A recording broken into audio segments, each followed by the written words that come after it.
అందరికీ నమస్కారం. ముందుగా మన ఛానల్ని ఎవరైనా ఫస్ట్ టైం చూస్తున్నట్టయితే ప్లీజ్ సబ్స్క్రైబ్ చేసుకోండి. పక్కనే ఉన్న బెల్ ఐకాన్ కూడా క్లిక్ చేయండి. అప్పుడే మేము పెట్టే ప్రతి వీడియో మీకు నోటిఫికేషన్ రూపంలో వచ్చేస్తుంది. ఈ వీడియో చూసే ముందు జై శ్రీరామ్ అని కామెంట్ చేయండి. హిందూ పురాణాలలో హనుమంతుని విశ్వాసం, భక్తికి ఉదాహరణగా భావిస్తారు. రామభక్త హనుమంతుడిని ఆంజనేయ, హనుమంతుడు, మారుతి, బజరంగ బలి వంటి వివిధ పేర్లతో పిలుస్తారు. ఈ ఏడాది హనుమాన్ జయంతి ఏప్రిల్ 12వ తేదీ 2025న జరుపుకున్నాము. హనుమాన్ జయంతి రోజున కొన్ని పనులు చేయాలి, ఇలాంటి కొన్ని పనులు చేయకూడదు అని అంటూ ఉంటారు.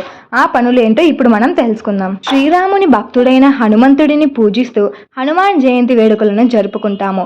హిందువులు జరుపుకునే ముఖ్యమైన పండుగలలో ఒకటి ఇది. 2025 ఏప్రిల్ 12వ తేదీ శనివారం హనుమాన్ జయంతి ఉత్సవాన్ని జరుపుకుంటాము. అలాగే ఈ రోజున తమకు సమానమైన శారీరక బలం, అచంచలమైన భక్తి, నిస్వార్థ సేవకు ప్రసిద్ధి చెందిన హనుమంతుడి జన్మదినోత్సవం. కేసరి ఆంజనా దేవిల తనయుడు ఆంజనేయుడు. అలాగే హనుమంతుడు కేసరి అని కూడా పిలుస్తారు.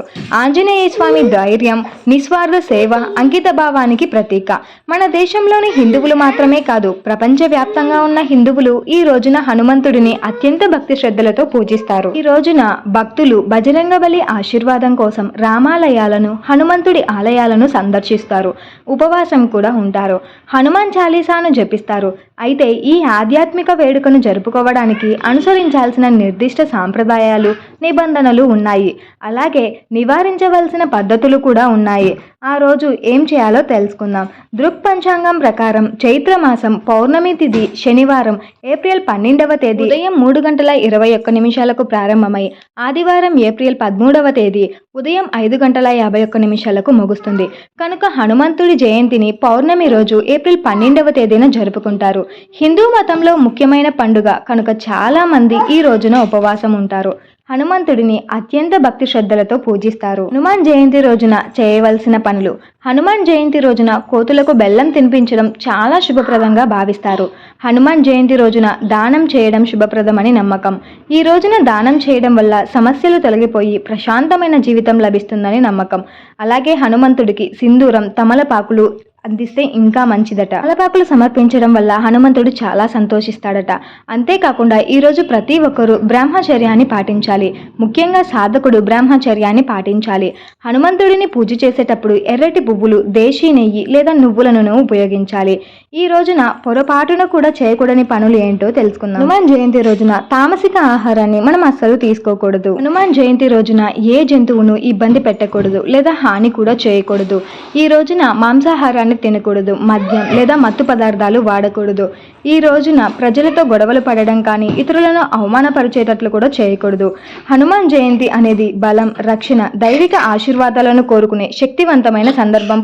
అలాగే ఈ పవిత్రమైన రోజున చేయవలసిన వాటిని పాటించాలి. చేయకూడని వాటికి దూరంగా ఉండటం వలన భక్తులు అంతర్గత శాంతి, హనుమంతుని ఆశీస్సులు లభిస్తాయి. ఉపవాసాలు, ఆలయ సందర్శనలు, మంత్రాలు చదవడం, నిస్వార్థ సేవ చేయడం ద్వారా పండుగను వైభవంగా జరుపుకోవచ్చు.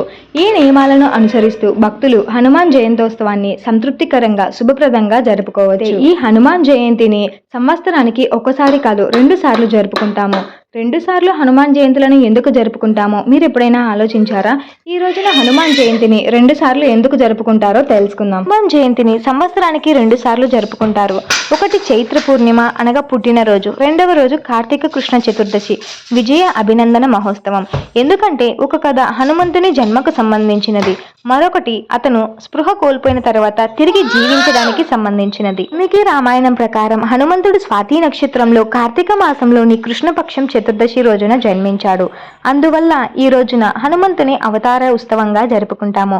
అదే సమయంలో చైత్ర మాసంలోని శుక్లపక్ష పౌర్ణమి రోజున హనుమంతుడు విజయ అభినందన మహోత్సవంగా జరుపుకుంటాము. హనుమంతుడు చైత్ర పూర్ణిమ రోజున 2వ జన్మ లభించింది కనుక ఈ రోజున అతని విజయ అభినందన మహోత్సవంగా జరుపుకుంటాము.